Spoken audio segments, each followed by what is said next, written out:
All right. First of all, thank you everyone for waiting. And the fact that such a large crowd has continued to wait says something about the topic at hand. And the speaker? And the speaker, yes, of course. The speaker is the only person who talks about this particular topic, so I think it's self-evident. Now, if I had to write an email to Lora every time I heard her being mentioned at a discussion in India, we would be in much better touch than we are at the moment. All right. Sometimes they forget her name, but they eventually come around to this American scholar in Tsinghua who talks about such interesting stuff, but they forget the name. And sometimes they get the name wrong, but it's evident who they're talking about. Okay. Lora, over to you. Okay, thank you so much, and thank you all for your patience in waiting. I do apologize. I'm on a very tight schedule, so unfortunately the lunch went long. I do apologize. But as you can probably see, and as you probably saw from the announcement, what I'll be talking about are deterrence relations between these two countries. And as you probably know, I do focus more on nuclear issues, hence why I'll be talking about it from this vantage point. But let me start, of course, by saying thank you so much for the invitation from the Institute for Chinese Studies and also to the U.S. Embassy for arranging these meetings. This is actually the fifth city that I've been in this trip around. So I know I'm losing count, so I may be a little dazed, but hopefully not confused. So in terms of where this discussion today originated in my own research, it actually came out of research that I was doing related to a book, The China-India Nuclear Crossroads. And actually I have a copy for your institute that I would like to pass along. For those who are interested, this is an event that we had in 2011 that is now in book form, book chapters that have been written by Chinese and Indian analysts.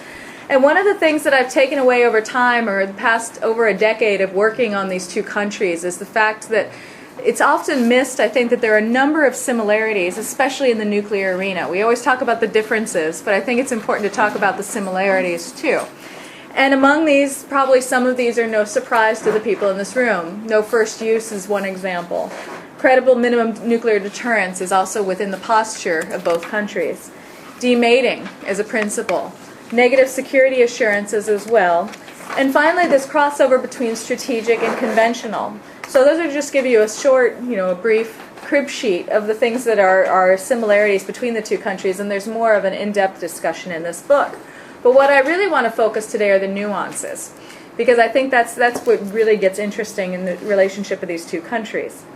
And as you probably know, as people who work on China and on the discussion within China, much of the rhetoric that has been applied over the years towards India tends to follow very fixed and predictable patterns. They still tend to use this idea of India wanting to be a country that is 有声有色, have a greater voice in the international community.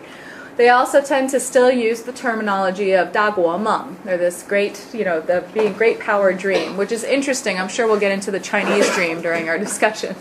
The third that I think is particularly interesting is this idea of India as a 南亚霸主, or a South Asia hegemon. And it's interesting, this application of the term hegemon vis-a-vis India. Now, while it's regional in this regard, there's one other country that they use the term hegemon with. And you can probably guess what that country is. It's the United States. So that connection is very interesting, and I'll get back to that U.S. connection at the end. But what I wanted to focus on today is the area in which this discourse within China vis-a-vis India becomes much more fractious. This is why today's talk is called Fractured Mirrors. Now, when I say fractious, these terms that I put up here, and I put up the Chinese along with the English as well, for those of you who know Chinese, to give you a sense that there are over 10 terms, it's at the back deterrence terminology, that has been applied vis-a-vis India in that deterrence relationship. And I'll get into why I think that I found 10 terms, I'm sure there are more out there, that apply to these two countries.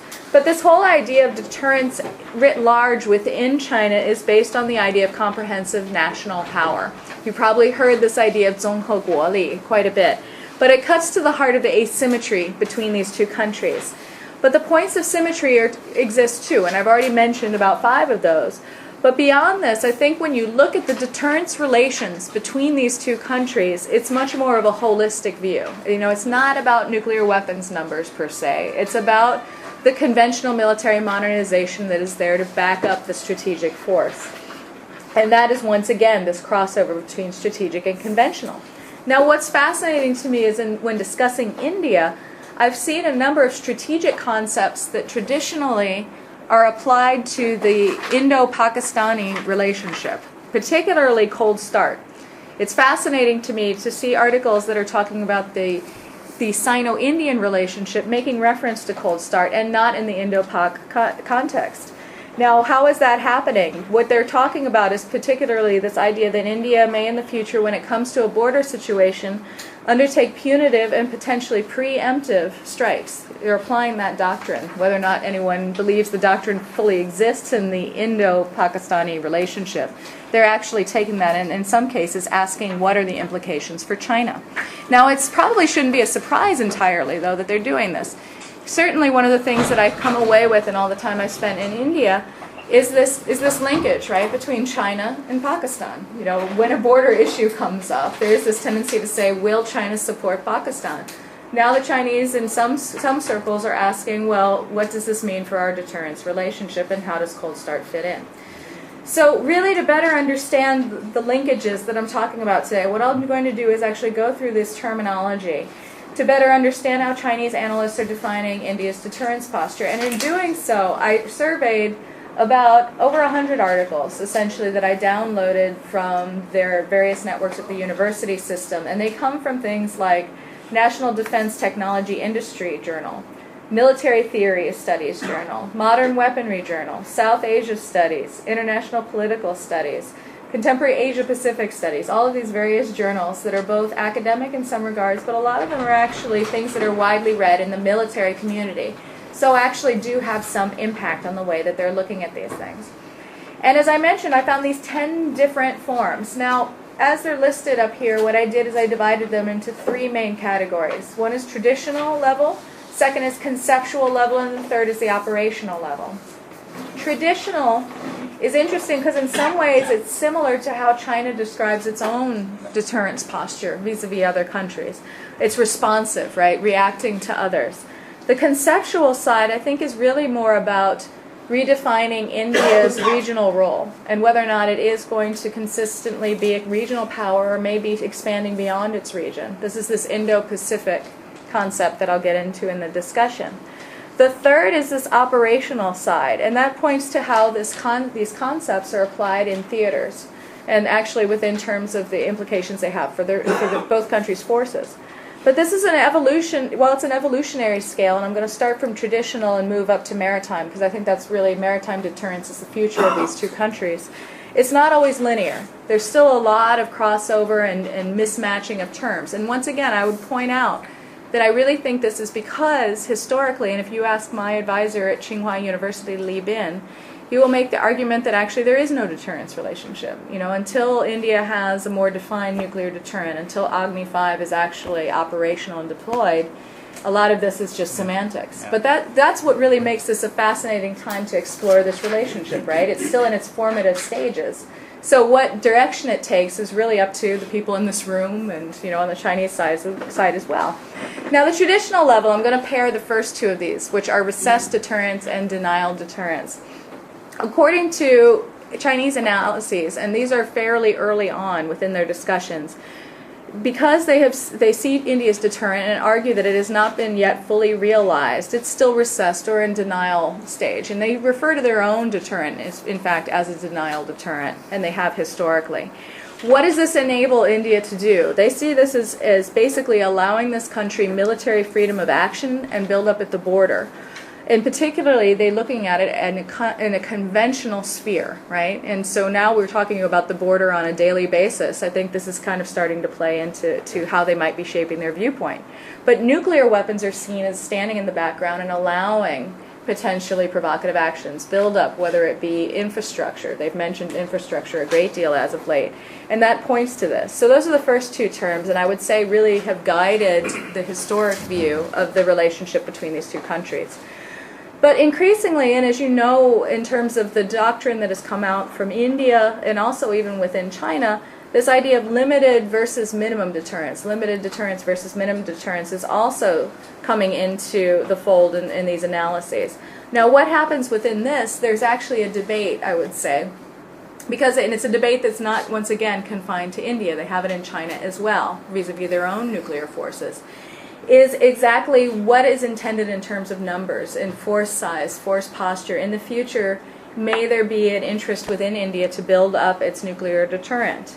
And what they'll cite, though, is India's flexibility when it comes to nuclear deterrence and nuclear doctrine. They'll point to the original doctrine, which basically says that it's a dynamic concept, right? It's guided by the strategic environment and technological imperatives that India finds itself faced with or engaged in. Now, another aspect of this that I wanted to briefly touch upon, because I think it's an interesting one, this is where the United States starts to come into the picture. There is a discussion, and it's not a wide-based one, but there is a discussion among some analysts that what exactly is the alliance structure or the partnership structure between the United States and India? Does the fact that the United States have a deterrent relationship vis-a-vis China allow India to also maintain a smaller deterrent? It's kind of, actually, and I call it this is my own term, is an oblique nuclear umbrella. Because it's not the nuclear umbrella that you see vis-a-vis Japan or South Korea, but there is this idea that perhaps as the partnership grows and as the two become closer together, this actually allows India to maintain a more restrained nuclear posture. We can discuss that in the Q&A. I think probably some people might have questions about that.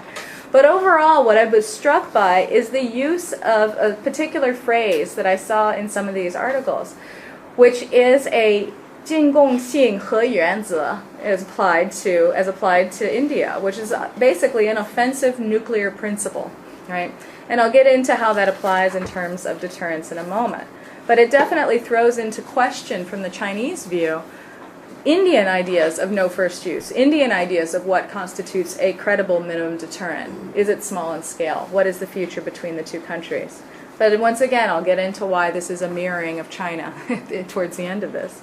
Now I'm going to branch into the conceptual level. Conceptually speaking, and I mentioned this is about defining India's region and role. How does it envision its role in the future? And for this, I pair regional deterrence and offensive regional deterrence, because you see them used interchangeably. I would say there has been somewhat of a shift towards this idea of offensive regional deterrence, and here's why. According to Chinese analyses, Indian regional military strategic objectives are 5. There are 5 key ones. The first is to consolidate its dominant position in South Asia, hence the South Asia hegemon that I mentioned at the beginning. The second is to maintain vested territorial interests vis-a-vis Pakistan and vis-a-vis China. Now you see this linkage that I talked about before. It's not only India in some respects that's linking China and Pakistan. They recognize that there's a linkage there. Third, control smaller neighbors. That's another point. Fourth, exert greater control over the Indian Ocean. And now we start to see where I'm headed with this in terms of the future and maritime deterrence, and I think that's an important one. And the fifth is to use maritime deterrence and nuclear deterrence to become a global military power. This is something which I've seen mentioned in numerous sets of articles, I would say, and journal discussions within the country. Now, this global context is obviously an extension beyond just being a regional hegemon to discussing how it may impact the Asia-Pacific region, what kind of aspirations India has for the future. It's not saying that India has achieved any of these points, but these are seen as being part of its global view. It's that 大国梦 in some respects. But in achieving these, what I've been struck by is the use of offensive regional deterrence, where they're actually talking about a 进贡性 or an offensive aspect or view of where this country may be headed. And that's why I think this third one within the conceptual level is fascinating, is containment deterrence, being applied by Chinese experts, I'll mention, towards India. Now, what's fascinating about this from a context of someone who works on India is, of course, we all know when we talk about containment, when we talk about encirclement, which country are we applying it to? We're applying it to China, right, generally speaking. It's rarely applied in the opposite direction. The fact that there even is a discussion, even if it's marginal, even if it's still formative within China about containment deterrence is fascinating to me, because it's a reversal of the normal structure. This rhetoric is, and the way it's formed, is that India may be interested in encircling or containing. This is seen in the South China Sea, Indian Ocean context, the Indo-Pacific view. There is a belief that India continues to hype the China threat theory among some of these scholars who are doing this research, and using that as kind of a justification for the Blue Water Navy, for expanding into the South Asia or the South China Sea area into the Asia Pacific. And it's one of the few times that I've actually seen these discussions, which can be very conceptual, can be very vague, can be out there, really being more concrete. Interestingly enough, though, there is a tie there. It's not just about the maritime, it's also about the border. In this regard, they're actually listing arenas in which they see India is trying to pursue comprehensive national strength, comprehensive national power, 综合国力. And they say it's all beginning with the border. So even prior to this entire Ladakh situation, you see mention of improving or increasing force deployments at the border. 78 divisions, 37 combat brigades, 9 wings of the Air Force, 2 missile wings. It's very, very specific. Now, regardless of whether those numbers are correct and how they've changed over time, that's not the point. What I want to emphasize is that there is this is where we actually start getting into the operational level, where we're actually talking about the crossover between theory and how it's applied in practice, and how they see it being applied in practice. And that brings me to the last of these, which is the operational level. For this, I pair together also this idea of punishment deterrence and invasion deterrence. Because as you can already see from that terminology, we're getting into a more aggressive view of where India may be headed. What is mentioned in respect to these two forms is India's buildup of military superiority, and they use the term superiority at the border, which is forcing China to take a series of strategic responses. Now, what you may have realized or may have noticed when they had the recent flag meetings, when China started talking about Indian infrastructure on this side, and started talking about it as a responsive move on their part, right? That they're responding to what they see happening on this side. Very common trope within China, 被动, that it's 被动, or it's being forced down a certain path, right? 被迫. They use this consistently, and they've used it vis-a-vis the United States, particularly with nuclear coercion, why they developed their nuclear force to begin with. It's a concept that's been around for quite a while. It's interesting that I've seen it applied in certain situations to India. Now, where does this all begin? Where does this discussion begin? They trace it actually to what they see a shift in India towards more preemptive way of engaging the region from 2003. That's the date that I see this first marked out at. The border buildup that was announced in 2009 was another kind of point, I would say, on their map, on their trajectory of how they're mapping what India is doing. Now, this concept, generally speaking, beyond the operational side, is that India can, in a short period of time, launch a conventional attack, be it preemptive, be it punitive, when it's faced with an imminent threat. Sound familiar? It's cold start. I mean, it's, in essence, at its core. But it's interesting to me that it's not simply just being seen in the Pakistani, in the Indo-Pakistan context. What they point to, and that I've seen pointed to a fair amount in this, is these military exercises known as Divine Matrix, the simulation, right, in March of 2009, where according to, and what I'm doing is giving you the Chinese view of this, where the Indian Army engaged in a preemptive invasion of China to thwart a Chinese attack on India in 2017. Right, so they're looking at any of these military exercises, whether we're talking about checkerboard, whether we're talking about divine matrix, as a sign of where India may be headed in the future vis-a-vis China, regardless of whether initially Cold Start or any of these had anything to do with China to begin with. Now, rather than defending territory as in the past, right, I mentioned recess deterrence, denial deterrence, a much more responsive role. They are actually focusing on this idea that India may take the first move or engage in some form of punishment or preemption vis-a-vis their country. Now, Agni 5 is becoming a part of this discourse, but I would say it's still far removed, in largest part because it really, as I mentioned at the outset, hasn't been operationally deployed yet. But I think that in the future you may start seeing more of a reference to it. Certainly after I've heard there are going to be future tests this year, most likely, that might shift that discourse, and you might start seeing those systems. Right now it's based much more on the conventional realm. but the nuclear deterrent is still in the background. And that's where I want to bring us to the last point on this deterrence chart that I put up there, and that's maritime deterrence.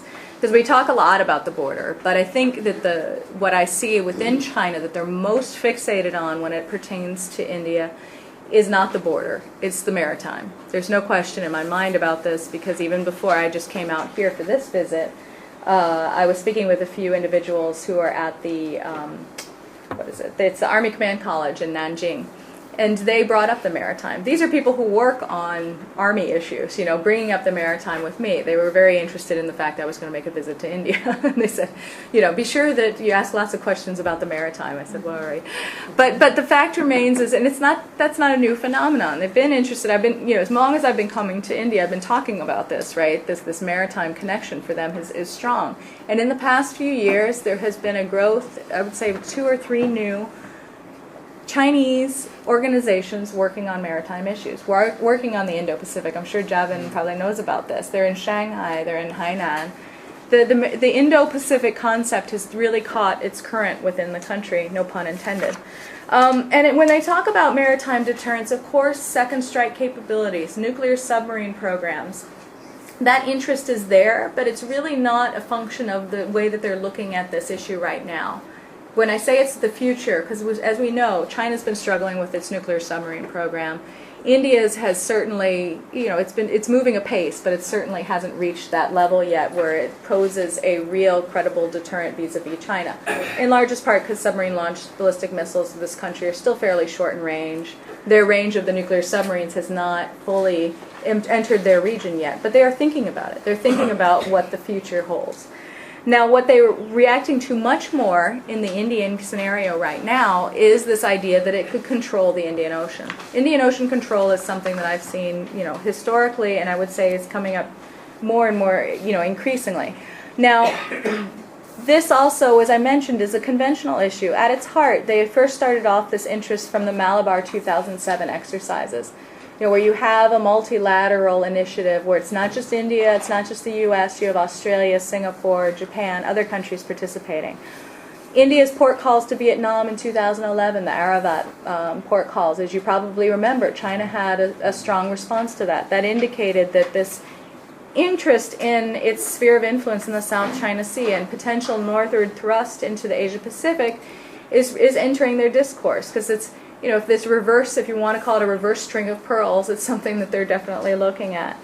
So while nuclear second strike capability is mentioned, as I just pointed out, it's not the focal point. The focal point is this shift, and I would emphasize again, towards a more offensive, what they see as more of an offensive role and less of a defensive one that they would point to in the background or in the past. Now, given China's own forays into the Indian Ocean and this reverse string of pearls that I just mentioned, I think there's an amount of mirroring that is forming. And I'm going to wrap up with the mirroring, because today I'm talking about fractured mirrors, right? I've talked about the fractures. Here are the mirrors. The Chinese rhetoric on India, I see mirroring 2 things. I see it mirroring the United States in their rhetoric on the United States, and I see that also mirroring in some regards to the domestic debate that's happening within China itself. I'll start with the U.S. I already talked about this whole idea of a hegemon, right? Trying to control a region. What you see, not just beyond it being called a South Asia hegemon, I do see references to seeking absolute advantage, which is 绝对优势 in the context for those who speak Chinese.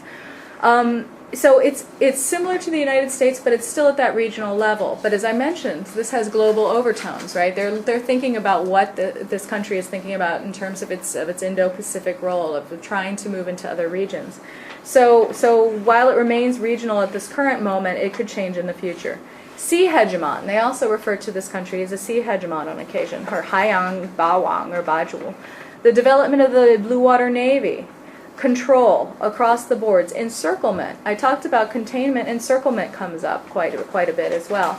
And they see this as a series of concentric rings forming, that essentially India is looking at this idea of Afghanistan to Myanmar, Southeast Asia to the Persian Gulf, that's the first ring. The second ring being around the Indian Ocean countries, including China and Central Asia. Now, interestingly, within this discourse, in order to affect some of these changes, this is where the United States probably comes into the picture. But it's interesting to me that even in these discussions, as much as I see the rhetorical reference or mirroring of what they're saying about the United States, the direct role for the United States is not mentioned really at all, which is fascinating to me. It's almost like the United States is sitting there in the background, kind of lurking, in terms of how they're referring to India, but it isn't necessarily exerting a direct impact or force on this discourse. But that containment discourse, the encirclement discourse, is definitely there. Now, how is this mirroring itself?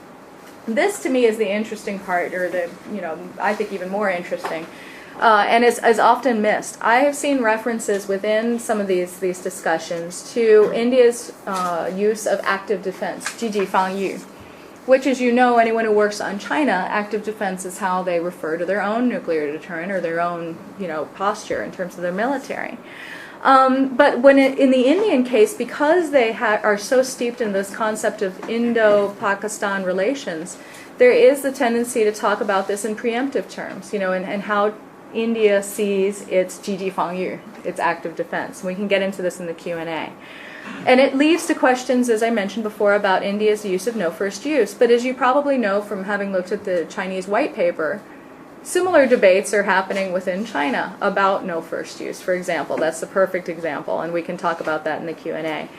This idea of the crossover of limited and minimum deterrence. In Chinese writings, and some from active PLA naval officers that I have come across, and I know personally, will use those terms interchangeably. And when you start talking about the difference between minimum, of course, being a much smaller, more restrained posture and arsenal, to limited, you're starting to get into an area where there's chances for expansion. But as I mentioned, both countries have a holistic view of deterrence. It's not about how many nuclear weapons you have. It's about the entire force structure that surrounds it. The intersection of conventional and strategic, and we can get into this in the Q&A, but this is, I think, when you look at the Indian Ocean, when you look at the maritime, they're talking about in conventional terms now. They're looking at how nuclear shores that up and how it can extend range. And that's where I bring you to the last of these points, which is maritime shifts. Once again, I want to come back to this because I think it's the future of deterrence relations between these countries as much as we talk about the border.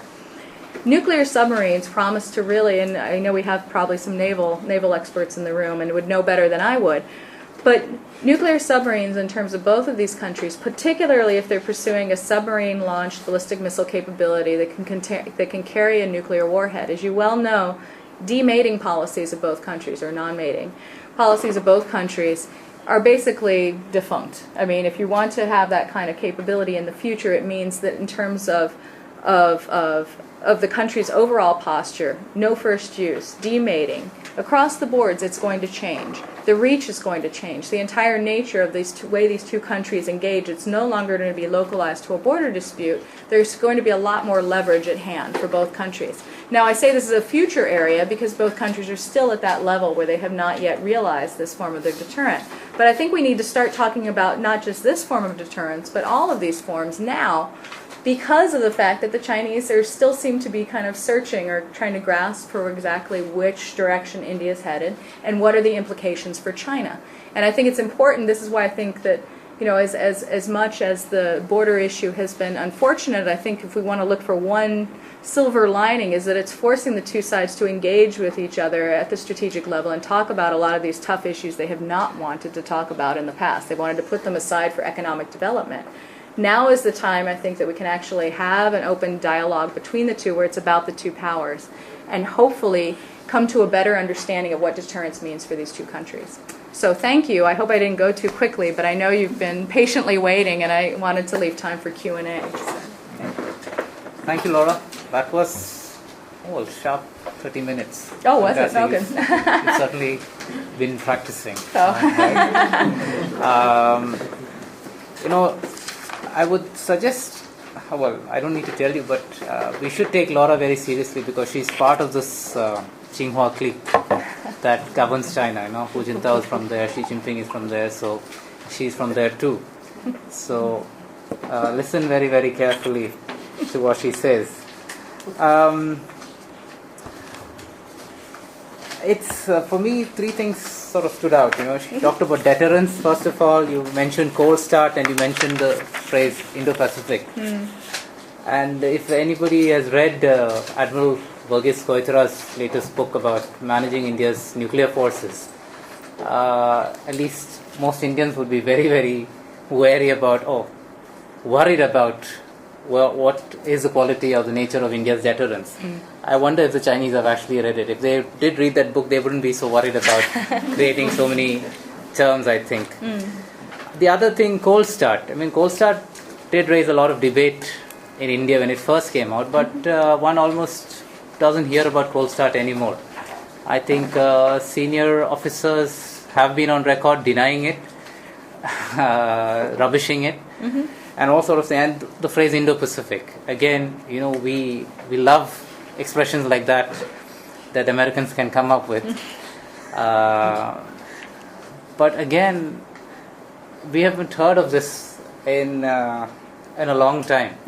So it's fascinating to hear that the Chinese are taking this very, very seriously, and one wonders whether just posturing will be enough, as with the Chinese, because we just talk, and we love to talk, right? And it seems to get their attention. So I will not display my ignorance anymore. No. This is not my area. If I could comment on that, because Sure. I think it's fascinating that you bring this out. And I wanted to say that this is still at the level of debate. Sure. It's not the main discourse within, say, everyone within the PLA is picking Sure. their form of deterrence Yeah. and battling it out as to which one. I think there are recognition of the fact that the limitations within the Indian forces. But China would not be China, and their strategists would not be their strategists without having planned 5-10 years down the line. And they do so there is a discussion about these various terms, and I think it actually is reflective of the fact that they don't know that much about the Indian system and what has been happening. I think it's a very nascent way of thinking about the region and about Asia in general, and because of that, because it's the newness, that's why they're kind of grasping and trying to figure out exactly what that means for the relationship between China and India. I think for so long they've been thinking about the United States, it's very new to think about a new deterrence relationship that they haven't really perceived before. Now, there's a tendency historically for China, because of that, to look through the U.S. prism, right? I think and that's how the analysts, I find, tend to look at things. What's fascinating about this is I think that the reviews that you see, particularly among these experts looking at South Asia, do come from India. They're feeding off of media, they're feeding off of discussions, from armchair warriors, they're feeding off of all of this. And so I think we need to really have a fulsome idea of the way the domestic discourse within India is actually being read within China and can impact or shape how they may be looking at some of these issues. Perfect example is the border. I've been doing a lot of reading over the past few days, at least on the Chinese side, about what the Chinese are saying about the Ladakh situation. And what I'll tell you is fascinating is it all comes from India. Everything I'm reading in Chinese right now is about, well, the Hindustan Times said, and they'll quote endlessly Indian analysts or Indian newspapers about these issues, which is fascinating to me. I have seen very little of what they think, which once again means I think that their level of understanding is still forming, and so it's being very much shaped by the domestic discourse here. Yeah, again, two very interesting points. It seems given like the people who study India in China always were originally students of the United States or have used that framework to study India. And since you're talking about mirrors, the fact that the Chinese see this as very nascent and they're trying to learn how India is going about doing things, that could very well mirror the Indian situation. We are trying to learn how to go about doing these things as well. So, is there something else? Okay, so now I open the floor to discussion. Colonel? Good to have you back. Thank you. It's good to see you. Hi. Two quick questions. One is about if there is any, and this is a question to you, do you see any discussion within China of the old Japanese concept, that is the pre-American concept of the three kingdoms of Asia, Sangoku or something they used to call it, Japan, China and India, but India then not purely as a political thing, but as a cultural, political entity. The three Asian kingdoms. Right, the civilizational discourse. Civilizational kingdoms, as it were. Because the Japanese used to see it in a big way till before the Second World War. And the second question is ballistic missile defense. I know you spoke about this at Close, but I couldn't attend. I've been invited to both places, so just a word on the crux of what you said there, perhaps. Okay, it's funny because I ended up talking a lot about deterrence there, actually even more than BMD, but I'll talk about that here as well. One quick comment on what Javan just said, and then I'll come to this. It was interesting that you just pointed out this whole idea of Chinese going through their understanding of the United States and their deterrence relationship with them to understand India. I find when I'm in India quite often, and correct me if I'm wrong, I find a lot of the newer experts on, and I'm not counting you among this group, but I find a lot of the newer experts on China who are working on this issue tend to use a Pakistan construct or framework to understand China sometimes. I see it applied because they were experts on Pakistan in the past, and now that's impacting it. So once again, something that could impact Chinese discussion of these issues. Three kingdoms and this idea of civilization.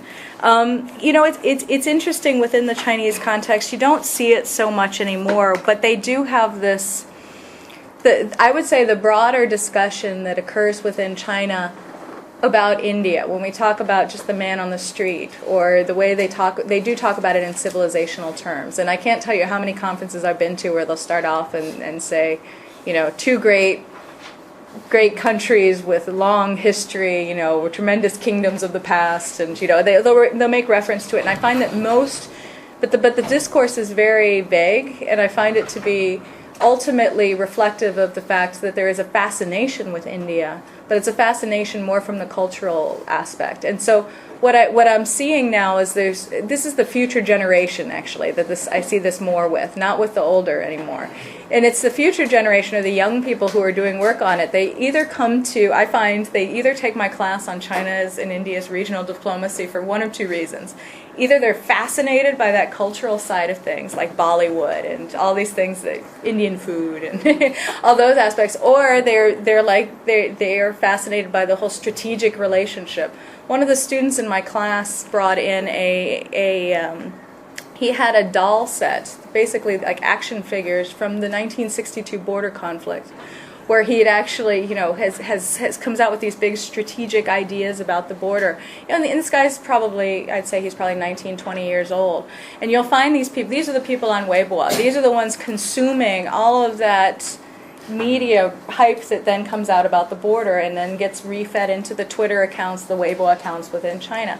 So I find that the next generation is the one that's up for grabs. Are they going to go with the civilizational discourse about these and the cultural, or are they going to go for the strategic, more hardline view of the relationship? And unfortunately, I see I see the strategic argument winning out sometimes, particularly, given the discourse we see happening right now about the border. Just one thing. When you say the strategic, it does not.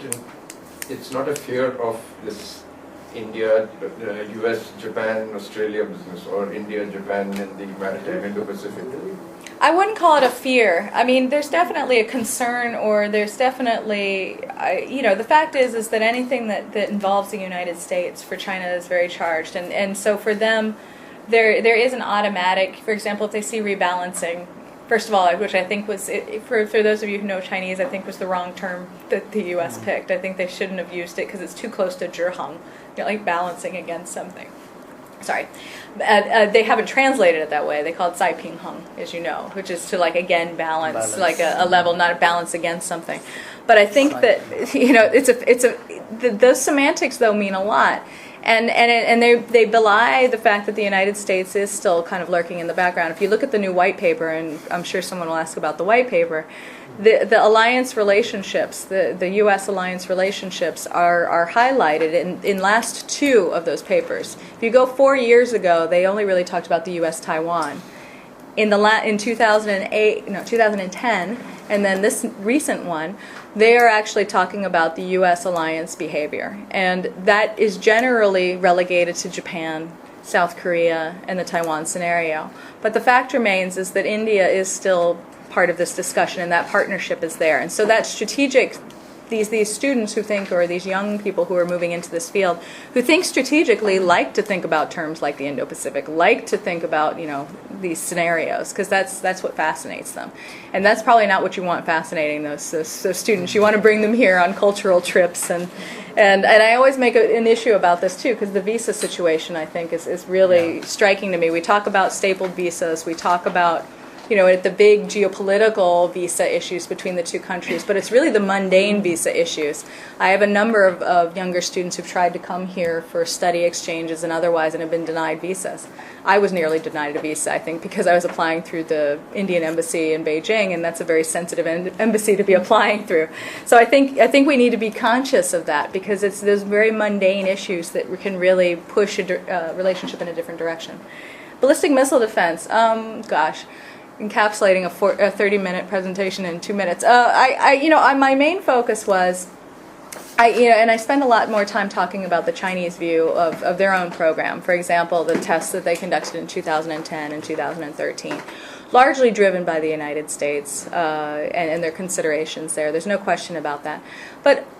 But also driven by the fact that I think China is also looking at their ASAT program as well, you know, what the future of it is, and conducting ASAT tests, as you know, creates a great deal of space debris and that international opprobrium. So I think there's two aspects. But from the ballistic missile defense side, there is the sense that if you don't have a capability, the other side will not take you seriously. And I'd like to point that out, is actually pointing to the discourse that you see, I think, that I hear within India vis-a-vis China. It's very interesting that, once again, this mirroring. At this time it's from the Indian side. I hear quite frequently that China only respects power. You know, that power discourse. Chinese will say the same thing about the U.S., and that's why they need to have ballistic missile defense and capabilities, because the U.S. will only respect it once they have that power. In the context of how they talk about ballistic missile defense vis-a-vis India, there is a healthy interest. I talked about maritime today. I would say a pretty strong technical interest in the aerospace programs of this country, and ballistic missile defense fits into that. Ballistic missile defense, I downloaded 2,333 articles and went through them. And in going through all those articles, I found that India was mentioned in the ballistic missile defense context about 37% of the time. Now, that may not sound high, but considering the argument that China is dismissive of the capabilities of this country, I think that it reflects that there is an interest. And when I ranked it out, it actually ranked third after U.S., Russia, India. Now that is changing. I think probably if I did this today, given what's happened with the X-band radar in Japan and these other things, would probably push Japan up higher on that list. But the fact that India even edged out Japan, edged out South Korea on ballistic missile defense discussions in China, should be of interest. Thank you. Sure. Thank you. Thank you. All right. 1, 2, I think. Okay. Just one point about the visas and students. You know, we've been hammering away at our ministry to ease this up. You should try sending your students here, because we've had the first Chinese intern. Oh, great. Last year, wonderful. so I think things are better. Yep. So, and may I please request everyone to please identify themselves. Laura recognizes a few people, but the others may not. I'm Vijay Nair, ex-Indian Army. Ma'am, I've got a couple of comments. Sure. Great. We've heard a lot, pile of garbage published on this term called cold start, which has got the media and think tanks going. Very frankly, ma'am, it's nothing at the national level. And definitely not the remark that you made. Something preemptive. This is an operational technique the military has developed over a period of time, so that in the event of a conflict, if the adversary decides to use a tactical nuclear reserve, that the operation will be able to continue, the momentum will stay, and you'll be able to still achieve your objective despite that. I mean, that is the concept of a course. It's got nothing to do at the national level of policy. These are operational things which you won't hear more about. I mean, more in this moment we'll talk about. And we have different concepts of what is, what do you call it, transparency, as the Americans want, and what we want. So I suggest that one should be a little careful with this term. The other thing that you mentioned was this alliance structure. I mean, you were talking about the Indo-US. And subsequently the concern voiced in Beijing or China vis-a-vis this, which is, I mean, when you look at it mathematically and semantically concerned. The point here is that there is also a lot of concern in the last 1.5 months. I'm seeing it all out in the press and all think tanks in the US that was the nuclear deal really worth it because India is not playing ball. Not playing ball meaning they're not getting onto a strategic alliance. Now, in this, I think it's really an Occidental and an Oriental point of view. I go into strategic alliance with someone because of a threat from which must emanate from someone. So I have to identify the enemy. Now, insofar as what my government's policy has been, is we have relations with everybody. We have definitely concerns over a few. And the question of going on to alliance with somebody else, a strategic alliance, which is directed at China, would be, well, it would be a big mistake. Secondly, on this issue, NATO wants strategic alliance. The United States wants strategic alliance with Japan. But in all cases, they talk in terms of certain other, all right, if that be the case, and this is where everything came to granting, well, these 4 factors that they want. Basically, it amounts to losing your autonomy to defend yourself. And will India give its the responsibility to defend its security to any other country, the USA or any other country? Russia, I don't think so. And with the electromagnetic spectrum, invasiveness of that, I think this is something that is now a dead horse. We keep calling it. But there is a line which can't be crossed. Finally, man, your main subject, deterrence itself.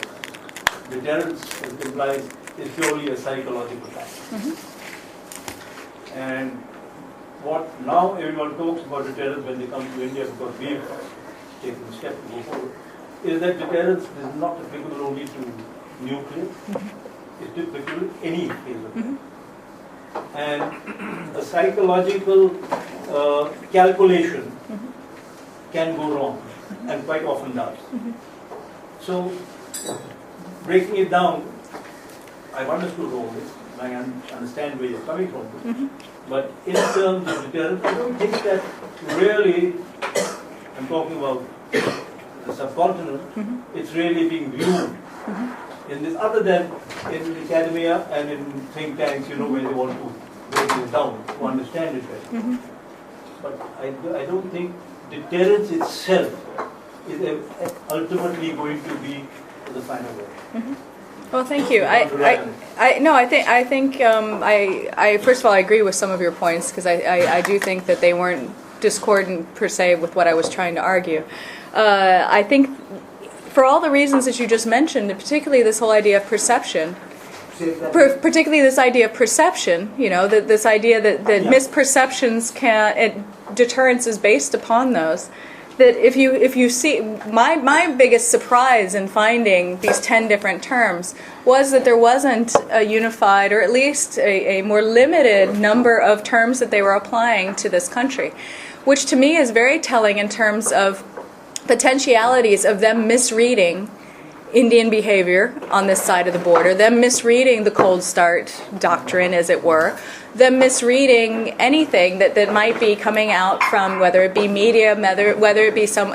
And the thing is I tried to focus not on media reports within China. You know, I really tried to go to journals that I felt were ones that typified the military community, the strategic community, not just the think tankers and the academics. You know, there were a few who were in this group, but still, it really was to cover the internal discourse within the country. And so I took down everything that I could find in terms of deterrence relations between the two. As I mentioned, there were only around 100 or more, you know, so I'm still dealing with a fairly small sampling. However, that being said, I think that also points to the point I was making about why this is a nascent discourse within the country. But it's something we need to pay attention to, because as people start to think about this, as views become more and more rigid, and if the rigidity is at the lower part of the spectrum, right, that I gave you of punishment, invasion, and maritime, you've got a problem. I mean, then you've got an issue where there's an anticipation of India undertaking potential preemption or preemptive strikes where it's not going to, or this impression that it might engage in behavior that is certainly not part of the discourse here. And so that's, I think, what we need to pay attention to, is the fact that it can get very, very misdirected very quickly. And in large part, I just wanted to emphasize that I think that there is just so much. It's so fluid right now in terms of how they're talking about deterrence vis-a-vis this country. But I fully agree it's a perceptual issue between the two, and one that needs to be addressed. Also, the crossover between strategic and conventional, I think most definitely I agree with. And I think that a lot of when they're talking about deterrence, it's not necessarily, the nuclear weapons are in the background, most definitely, but it is still focused on the conventional realm. And even in the deterrence relationship between China and the United States right now, actually, if you look at why there's even a debate behind the scenes about no first use, it's because of a concern of a conventional strike against a nuclear facility. That's conventional. I mean, in essence, the starting point is conventional. And ballistic missile defense. Yes, I mean, they're conventional systems that have implications for their strategic deterrent, but they have implications across the boards in terms of military modernization. So I wanted to emphasize that I think that there is a lot of crossover there, and so I agree, actually, with all of your points. So thank you. Yeah. Mr. Vijaykanti. I'm Vijay Kranti. I have interest in Tibet. Oh, okay. That's why I'm interested in China. Okay. I would request you for a comment on a probability. And the probability is that in a dictatorial or autocratic system like China, many times the dialogue is well measured, well planned. China has many internal problems, like any country, as we know more about Pakistan. There is a probability they will have trouble inside, and they will need to address their own home audience by diverting the attention. So how much is the probability that dialogue on India or discussion on India is aimed at that day, when they will need somebody to beat a convenient foe, a convenient rival, have a limited war, teach India a lesson, go back and tell your country that, see, we are so patriotic, we are so effective, so forget all the problems. I need your comment on that. Okay, sure. I think, well, it could be answered from a number of different levels. When we talk about internal problems, there's no doubt that China faces its share of protests, of movements, whether they be in Xinjiang or Tibet, that they're concerned about. And that really speaks to, I know there's an emphasis, certainly, that's a valid one, about infrastructure building on the Tibetan side of the border.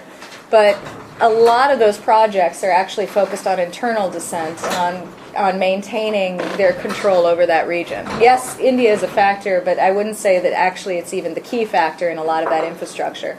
It's also, as you know well, for bringing in more and more Han Chinese into the region as well. And so it's a much more, that full development process within Tibet, I would say. No, I know. I'm coming to your question, because you started off with talking about internal problems and diverting attention. Diverting attention, in the case of, and I'm guessing what you may be meaning in part by this, in terms of a limited war and conducting a limited war, whether or not China might be trying to divert attention away from its Tibet issue or from its South China Sea issue? No, internal. Problem. Within party, with the religious groups, with the... I think the domestic situation plays a role in terms of the border. I don't know if it's that role. In the internal, and I say this because I do know that when it comes to territorial issues, China has used them historically, or they've become a part of the domestic discourse about, which is fed into nationalism, which in China is actually, nationalism is known as aiguo, which is essentially loving one's country. Now, who's going to say that they don't love their country? No one's going to say that. And I've actually been with a number of my friends out And somebody will make some comments semi-critical of the government, and they'll say, well, 你不爱国, immediately point at that person. They'll say, of course I love my country, So the fact is that, there's that it does exist within the country. In terms of what it impacting the limited, this idea of a limited war, I wouldn't take it to that. I wouldn't extrapolate it to that level. But the discourse within the country has been fairly hardline on things like dissent in Tibet. It's actually more hardline than sometimes the government undertakes. I've seen arguments, and I've been privy to arguments, and I've been in a number of television studios with a very dynamic audience that wasn't controlled at all from the top, that have said things like the government should have taken a stronger hand when it came to protests or insurgent activities in various regions. And the thing about that hardline view or that domestic view where they're asking or they're telling the government they want to see it undertake a stronger role is that can have, of course, an effect on what then its external policy is. I think that we're often miss the domestic discourse, and that's why I'm glad you pointed it out. But the interesting thing about the border, for example, that I've seen playing out, and I talked about how they're reflecting what I see in the Indian press more than what's happening internally. The few that I've seen referring to the internal situation in China have titles like, China should be more self-confident when it comes to the border issue. Should be more 自信, 更自信. And who in India thinks that China's not been self-confident enough on the border? Raise your hands, right? Or that the Chinese government has been weak when it comes to the South China Sea issue or the East China Sea issue or the border. You see this quite a bit domestically, and I think that it's a mistake we make about the Chinese government and assuming it's all top down and that they aren't listening to their populace. In ascribing it this autocratic function, because I've seen it play out on the environment, pollution in Beijing. The government has to listen to its populace to a greater extent. Now, whether or not this would lead to a limited war scenario, I think that might be taking it a step too far. But I definitely think it creates pressure on the government to be more assertive on certain claims. And it's self-reinforcing in a way, and it gets out of control, too. We've seen it get out of control on the Japan situation in the East China Sea, with people beating up other people just for owning a Japanese car. If you noticed, the government retook back that whole protest scenario and had organized a peaceful protest past the Japanese embassy right around that time that everything was getting out of hand. So actually, the government in some ways has had to restrain the domestic discourse. So I think there's a lot more interplay going on, but I don't think, and so that's why I'm really skeptical of them launching this limited war to deal with domestic problems. If anything, they're trying to actually restrain, in some cases, the domestic calls for taking a stronger hand and having a limited war. I have classmates who said that the Chinese government should, and these are Tsinghua University masters and PhD students who say the Chinese mainland government should strike against Taiwan, just like one big swift strike, and that would resolve the Taiwan situation. Yeah, I don't know that the government has not been listening to them, thank goodness. And, did you have a question, Pazo? Yeah. That only proves So that I think, yeah. Yes, ma'am. Sorry, once Pazo first. Pazo had, yeah. No, come on. Because that was related. Oh, do you have a related question? Yeah, sure. Okay, please. Since he asked in a different way, but I want since this was regarding India-China border only, I wanted to know how much is Xi Jinping in control of the PLA? Do you think this has to do something with his lack of control over the PLA that we had this kind of confrontation? Mm-hmm. The Xi Jinping's relation with the PLA, and it's funny, I've been asked this a fair amount today, and I was just in a luncheon with Srikanth Kandapalli, who was talking about, the tense relationship. The way it's playing out domestically, at least, I have a different view, and it could be the wrong view. But I find that Xi Jinping, as a general rule, he has two qualities that I've noted. First of these is that he is domestically oriented. He's gone to the provinces, as you probably know. He's seeking to address the wealth gap. He's seeking to address people's, the internal discussion within the country. That's most definite. The other side of this is I don't see that that civil military strain that I actually saw prior to him. I actually see that being stronger under Hu Jintao and under the others. This is why you see, for example, I think, and once again, it's only my opinion. And by the way, I'm not representing the U.S. government. I'm only representing myself today. I thought I should qualify that, or the Indian or the Chinese government. No, I'm not representing any governments. But my read on the internal discourse that I've seen, I don't see this tension between, and people say, oh, well, maybe they're testing Xi Jinping, right? The PLA is trying to test him. I'm not convinced. What I've seen domestically in terms of his addressing the Second Artillery, in terms of his relations to, in basic form, his background, his pedigree. He's an army brat. Is an army brat. Yeah, he has a stronger tie to the government. To the military. So I think if anything, I see less of a chance of, for example, what we saw with the ASAT test, occurring in that mixed message, and then they had to define what the view was behind the scenes, right? Because suddenly something happens, or an unveiling of a stealth bomber while Gates is visiting. Those are the things I saw happening before. I don't necessarily see that type of thing happening in the future in terms of that mixed message. I think this is something different from that. I really do. I don't necessarily see this as civil-military tensions. If anything, I think that Xi Jinping could in some ways, and I'm speculating here, but I base this on my view from being within the country, I think he's going to take a stronger role in incorporating the PLA view, the military view, and it could actually have a stabilizing role, ultimately. What's the stabilizing role? The stabilizing role is that basically I think they did feel somewhat alienated before, and you don't want to have an alienated military. I don't think any country wants an alienated military, because that can, of course, lead to problems in the future. Yeah. Yep. Okay. I'll take Pazo, Anu, and you. Pazo first. Quickly. Yeah. Thank you, Laura. It's always a pleasure to listen to you. Oh, thank you. Put it very succinctly. My question, I've got two questions. It's on the white paper document that China came out on April. In April. So, firstly, it's omitted the no first use policy, and does it have any implication? Because it continues to endorse the no first policy in the Geneva Convention. Right. What are the implications of missing out that, omitting that policy in the document? That's one.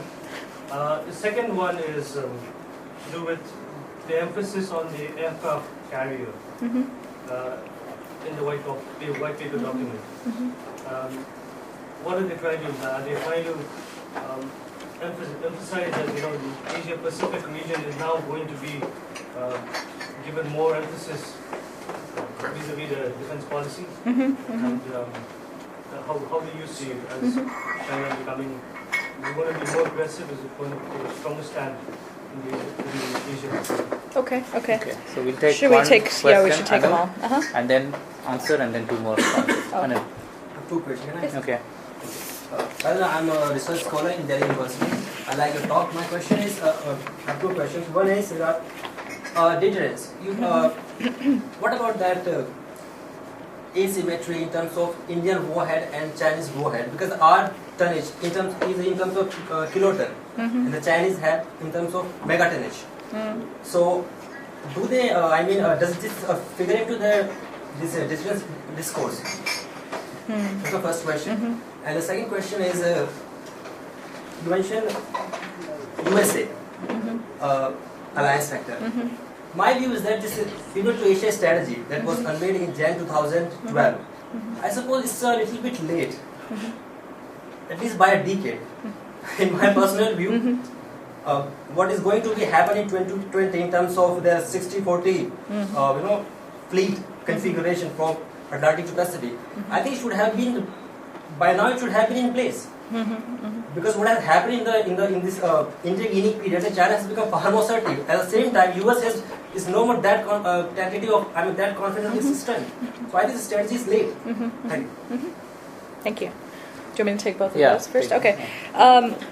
In terms of the white paper and the no first use debate, actually it's my colleague who brought that up, and I know exactly when he brought it up because he conferred with me prior to bringing that up. That's James Acton. It was in the New York Times for those of you who are interested in this debate. The thing about leaving out, they didn't just leave no first use out, and this is something I want to emphasize. When you look at the white paper, first of all, they gave it a different name. That's the first step. The second is that this is considered to be a strategic document as opposed to previous white papers, and they refer to it as a strategic document. What does that mean? One that's focused more on the overall principles, right, that surround the military modernization, not necessarily all the specifics before. Now, how has this played out? When you look at the white paper and you compare it to 4 years ago, the white paper from 4 years ago had 15 sections. This white paper from 2 years ago had 10 sections. The white paper from this year had 5 sections. So there's been a steady reduction in the number of sections. They even took out the arms control and disarmament section or the non-proliferation section. So hence part of the reason that no first use wasn't there. The whole section wasn't there, right? They removed it also from, the one small reference that they usually make, I believe, near the front of the document as well. But the fact that whole section wasn't there is actually what interests me more than this whole no first use thing. As you mentioned, it was brought up again in Geneva when they're talking at the PrepCom. At the official level, they have not stepped away from no first use. That's definite, and everyone's categorical about that. But there is a debate behind the scenes. I would refer to you to Major General Yao Yunzhu's comments or response to this initial piece that came out in the New York Times, where she said that there is a debate. It's not official, at the official level yet, but there is a debate going on behind the scenes, and she's still active military. She's active PLA. She's a major general working at the Academy for Military Sciences. I respect her very much. I know her. She's a good friend of mine. So I think she really knows what she's talking about. And she said that it stemmed from two things. This is that conventional strategic overlap that we talked about. The first is ballistic missile defense. So in response to the U.S. developments, it was just something that's been happening for a long time. So the no first use debate has actually been going on for longer. I've seen reports from the 1990s about that debate within China. The second is this idea that the United States may be able to, or wishes to in the future, through conventional prompt global strike or those types of systems, in other words, high precision systems that are long range, conduct a conventional strike against a nuclear facility.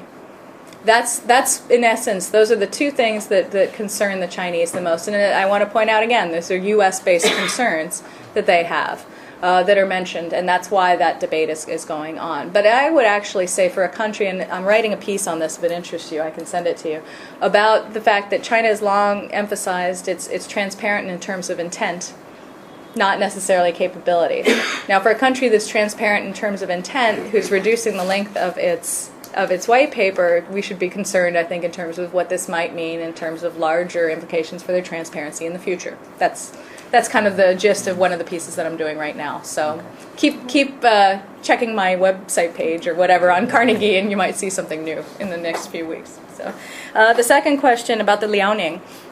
Aircraft carriers, yes, I think that there is an idea that they're looking at aircraft carriers as because there is an emphasis on the naval, the maritime, as I already mentioned, and what that means for the Asia-Pacific region.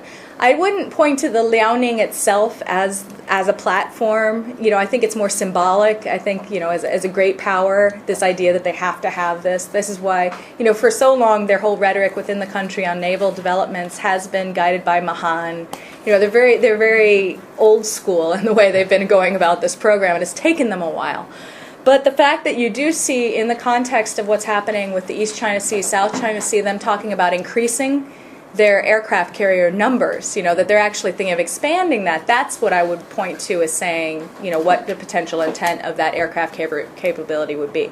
The Liaoning in and of itself is more like, the big moment coming into their own. But I think that's more of I would describe that more status than necessarily military capability for them. Are they capable of building some more of these Liaonings? I'm skeptical when I see them mention numbers like that and in the time frame that they're talking about, but it is China and they surprise people. So, yeah. And we had two other questions. Sorry, excuse me. Sorry. Deterrence asymmetry. One of the things I wanted to focus on when I talk about China and India, I think in regards to both countries and their deterrence philosophy, is that it isn't about, kilotons, megatons. It's not about the numbers. They don't really talk about asymmetry, but they're looking at the holistic view of the military modernization of the two countries and what, in overall terms, what kind of conventional systems that back up the nuclear capabilities. That's how I see it referred to. I don't see them referring to numbers. And in fact, I don't even see them referring to numbers vis-a-vis the United States. They'll say, oh, well, you have a tremendous arsenal, but really, ultimately, what they're most concerned about are these force multipliers and then also the conventional systems that back up those nuclear capabilities. That's how they talk about it in both cases, in the Chinese instance. In terms of alliances, I agree. I mean, in terms of the U.S. approach to the Asia-Pacific region and the whole rebalancing rhetoric, it did come late. And that's the argument that you hear quite frequently in the U.S. too. They were distracted by the Middle East and other theaters. And that return to the region has been belated. But even in the Chinese discourse, they will talk about this window, like that window of opportunity that they've had for a while now to pursue, to basically develop without having to worry necessarily about anyone else constraining them in their pursuits. So I think that both there'd be experts in the U.S. and in China who would agree with you very much so. All right, I had an American speak last week about the U.S. having rebalanced 20 years ago. I mean, post the Cold War. So it's old hat according to some. Mr. Ravi Bhuthlingam and Tenzin and Colonel Verma, last questions. Thank you. Oh, Professor Yeshi as well. Okay. Sure. Do you have a last one? I will withdraw if there is No. We really need to leave at 5:30. You need to leave at 5:30? Okay. Okay, I'm sorry. Then I'll have to stop with Tenzin. Well, what and we Yeshi. could do is why don't we just take the questions and then I'll answer them as a group. So we'll Okay. just take all the questions Yes, now sir. and then I'll... Fine. Yeah. Okay, Yeah. welcome back. Hello, it's good to see you. My question deals with Xi Jinping, Uh-huh. fellow Xinhua. Yes. You should be able to read right into his mind. Oh. But this Chinese dream business, which he started Right. off, he expressed a few thoughts like rejuvenation, but he's left it kind of rather delightfully vague. But it's gone a bit viral in the country. Every school child is writing an essay on it. Right. Now this is very different from Hu Jintao and the others who wrote 25 or 30 pages on scientific development Right, and so on. So what, in your view, looking at Xi Jinping's background, his heritage, his own style, what do you think this Chinese dream is going to come out as? Or is his apparent loss of control of the Chinese dream or letting it loose, has he got a plan to gather it back? Where is it going? That's the question, basically. Okay, got it. Thank you. Who was next? Tenzin, yes. Hi, hello. I'm Tenzin. Regarding the recent Ladakh incursions, I saw a piece in Hindustan Times which goes through the last one. I probably didn't say it then. I find. Yeah. Oh, okay. So it says, it concludes with your quotes, which says that if in case His Holiness is not in India, the things could be different. So I didn't get the meaning of that. What different? Whether it's good for India or what is... Well, the problem, just briefly about a lot of how I've been quoted domestically, I actually didn't say a lot of those things, but what did you say? The final one, it says that Tibet is not a thorny issue to China, and China has a problem with India's closeness with His Holiness, but without him in the Sinai, things will be different. So what on the is scene. concern about? Yeah. Okay. Okay, I'll address that. Colonel Verma? You had mentioned superiority on borders, one of the deterrents, probably under operational level.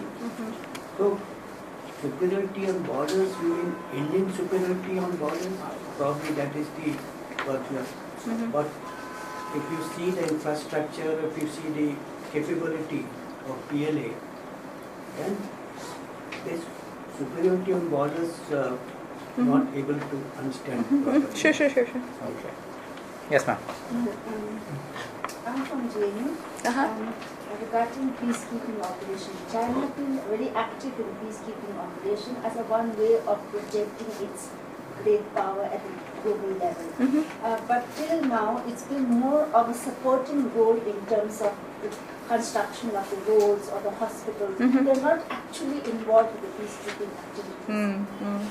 Now, in recent years, when I went to New York, I heard that many of the Western countries are now ready to be a part of the UN peacekeeping operation with the withdrawn from the Afghanistan. They said their troops are available, and they are also emphasizing that future UN peacekeeping should be light and agile, and they don't want the peacekeepers to be very heavy-footed. So in that kind of a change perception that's going on at the United Nations, what do you think will be the Chinese military role?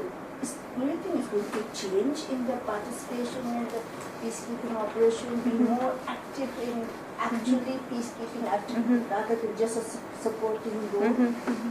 Right. So, General Bami is my name, ma'am. Firstly, is there any intern who would like to ask a question? Then I'll withdraw. they generally listen Because to I me. think so- it is for them, their benefit. Sure. Firstly, you mentioned that they keep on talking about the India's hegemony surrounding them and the pearls going around the other way. Is there any comment within China on China's attempts to carry out hegemonic activities around India, or for that matter in Southeast Asia? You take their renowned interest in Afghanistan, you take it in Gaudar now as Pakistan handed over to them, you take in Sri Lanka the new port which they have taken, you take their interest in Maldives, you take it in Bangladesh. So is there any comment or this thing, or they leave it, or do they read Indian comments about this in a serious manner, or number one? Number two, have any of their strategic or analysts mentioned about the 1967 conflict, the clash which took place in Jalapla and Nathula, where the Chinese suffered very heavy casualties, or about the Samdang Chu, where they had to withdraw when they were forced with force? So is there any, because you mentioned that they are very keen on history and things like that, is there any comment upon that? Okay. And lastly, what do you think would be the Prime Minister who's coming here? Would he be talking about this? Everybody is saying that they should discuss about the border dispute and how to move around. When they have exchanged the maps of the central and the other sectors, and not only of Ladakh as well as on the eastern. Thank you. If you wish to answer, please. Otherwise, Sure. No, not, you are short of time. Sure, I could do that in 12 minutes, I think, definitely. Okay, the first question had to do with the Chinese dream. The Chinese dream is fascinating to me because it's yes, everyone who comes into power within China, as you know, and as you mentioned, Jiang Zemin, Hu Jintao, they all have their guiding philosophy, right? Their ethos. But most of the time, whether it's the three represents, whether it's this scientific technology, whatever the contents are of it, it's usually better defined. I agree.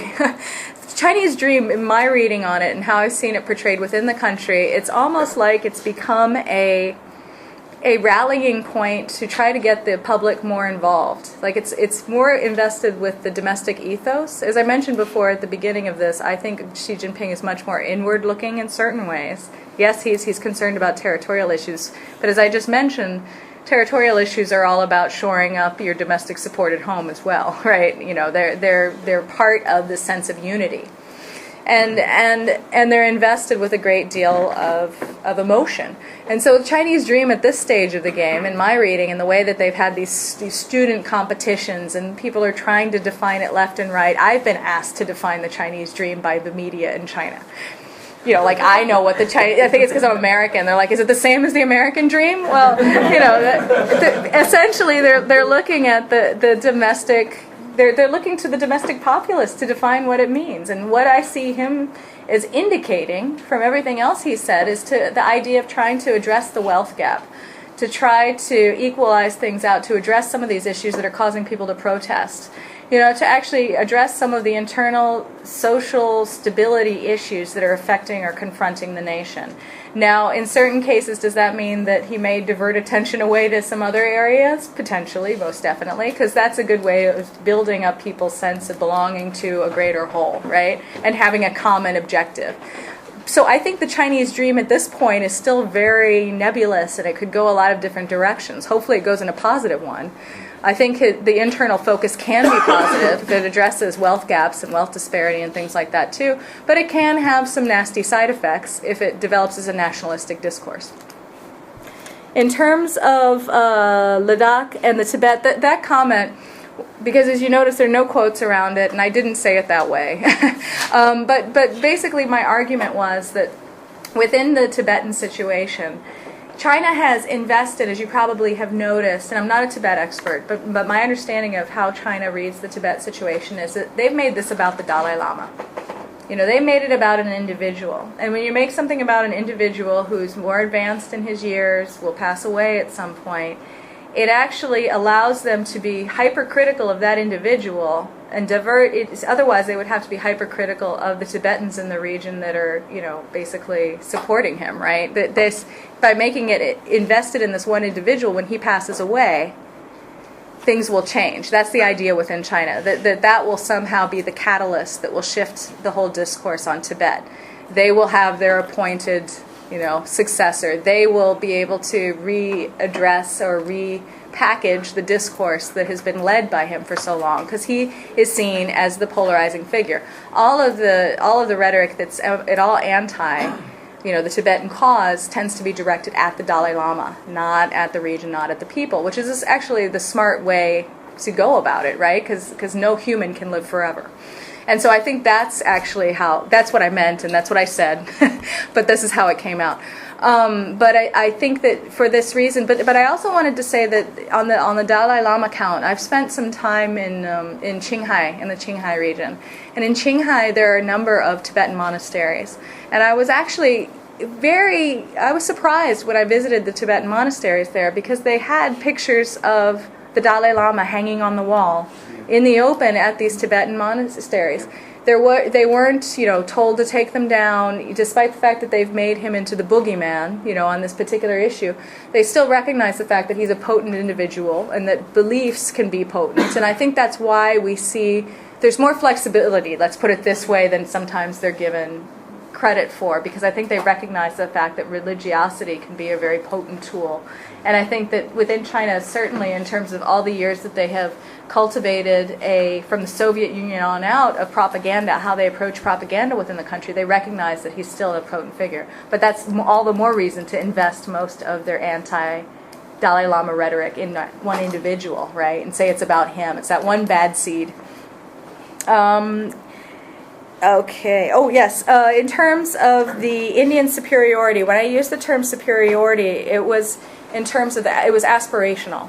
That India is looking to get a leg up in terms of infrastructure at the border. That's how they were referring to it. Not as in India has the superiority now. If you ask anyone within the PLA, they will say that they feel they have the border well in hand, most definitely, at this stage of the game.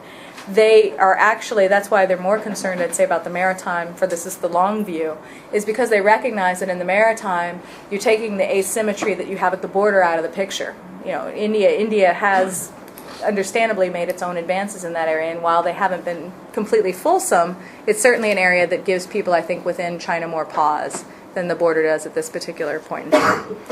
Peacekeeping. Oh yes, and the Chinese role. You know, the Chinese role on any of these within an international organization, particularly something that has the potential where you're intervening in another country's domestic situation, they still will, my read is they will still approach it with a good deal of caution, because they have had just a historical way of approaching any issue, and we're going to get into Afghanistan in a minute as well, as saying that they're more comfortable with the economic engagement, they're less comfortable with something which is boots on the ground, military involvement that might lead in a different direction, you know, because they're very easily a humanitarian cause, and they point this out repeatedly in any number of countries. A humanitarian cause can be morphed into something which is about regime change or something else. And so I think they're very cautious about that, and they don't want to, I can't see them changing necessarily course on that. I know some Chinese who've served as peacekeepers in different parts of the world, and as a general rule, they have argued, including in their follow-up research to having served as peacekeepers, that they think that China will continue to play a limited role. But that's their view, and I'm not an expert on that issue, so I'm just giving you their experience. China's attempts, we were talking about the white paper. And really, and I think that last comment actually pertains to all of these issues within the white paper in reference to sea lines of communication, in reference to its activities in the Maldives, this whole string of pearls thing that you hear quite frequently here. If you look at the new white paper, they explain it, and they have been doing this for a long time, and I think that it's a convincing argument from both sides. Look, any infrastructure is dual use. You can build an airfield to fly in planes that engage in civil trade. You can build that airfield also as well and retrofit it so that it can land a jet fighter. I mean, a lot of these infrastructure projects can be used for dual purposes. Ports as well, they can adjust them so that they can have a ship that is naval come or one that is civil. I mean, there's such a crossover between the two. It's really hard to ever say it's one way or the other. But if you look at the way the white paper portrays the military modernization within the country, and there's truth to this, they are still, the core of it, what they're really looking for is the military's role in backing up their economic operations, keeping those sea lines of communication open. I really do think that is the focal point, and they emphasize it again and again and again. And it's not out of nowhere that they have this approach, this methodology. The United States, every country that has far-flung economic interests throughout the world, their military is there to back it up. Because you recognize if you're going to face issues of piracy, if you're traveling long distances, if you're dealing with somewhat dicey regions, that's part of the ethos. When you look at the fact that you see, for example, and I talk about this quite a bit, I didn't get into it today and I'm not going to have much time to do it now. If you look at the presence that's been referred to in Pakistan-occupied Kashmir of PLA, people who have PLA affiliations, a number of those people, my read on that, when I see that, is they have something known as the engineering corps in China, that they send to Xinjiang, that they send to Tibet. They're there to protect those infrastructure projects because they recognize that they're in unstable regions. These people have a military background or policing background, but it's largely because they want to protect that infrastructure project and they recognize that it's subject to attacks. So I think we have to look at the two sides. We have to look at the civil and the military justification. I'm not saying that India should ignore the military implications because they exist, but so do the economic ones and so do the civil ones. In their reference to 1967, 1986, all these various incidents, they tend to have a fairly bare bones. I've been reading a lot of the historical pieces that are coming out in the wake of the Ladakh incident. They tend to be pretty dry. They tend to not come down on one side or the other. And as you would expect, they tend to support the view that China has, depending on what the issue is, if it's 1962, that they were responding to a forward policy. They pulled back once they set the line where they thought it should be. And in these other instances as well, you don't see them referred to as much, though. Yeah. So perhaps the omission, or they don't admit it entirely, but the fact that they don't talk about it as much, that might be your answer. I think that certainly when Premier Li Keqiang comes, and also when Khurshid goes to Beijing, that you're going to see, I think the border talks are, of course, the border issue is going to be on the agenda of both. And that's as it should be. I think it actually is the venue in which you want these kinds of things discussed, because those are the types of organizations that are going to do it. Somebody asked me today, or I saw a piece in one of the papers today about India playing, diplomatic hardball. On this issue. And I would frankly rather see diplomatic hardball than military hardball. So I think I would like to see these people talking about this issue, because that's the much more peaceful way to go about it. So thank you. All right. Thank you, Laura. Yes, thank you. You did manage to beat the clock. Thank you. Well, have a good trip. Thank you. Thank you all for coming, and thank you all for patiently staying on.